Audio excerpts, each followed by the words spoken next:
Libby here, beautiful Libby Harkness, wrote Turia's book, sat down with Turia and I, and she travelled all over Australia and did a lot of investigation to get this. This is really Turia's night. This is her special time.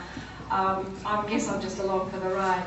But you know, being a ghostwriter is a funny sort of an occupation, and most of the time the books that I write are in the person's voice. With Turia, it was a little difficult because a lot of the things that she didn't remember that happened. And when I first met Turia on this journey last year, she was still very fragile, and she was very difficult for her even talking. So getting the story out of her in the early days was difficult.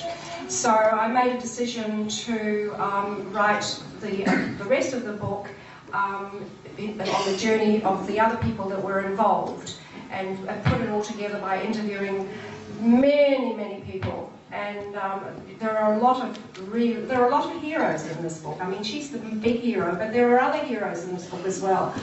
And when you read the book, you will read about these other people that are involved, and you know, have done amazing things, like the pilot Paul Cripps, who did that amazing rescue.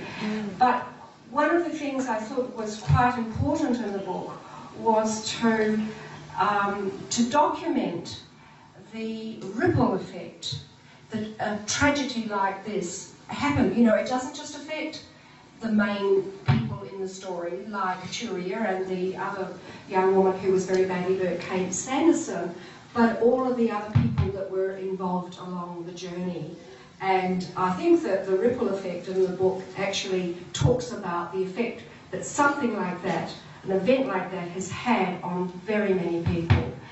And I had a lot of help in writing this book. I did go up to Western Australia, up to Kununurra, and I got flown over the region, and we landed in the valley beneath the cliff where, you know, they tried to shelter and where they were overcome by the fire.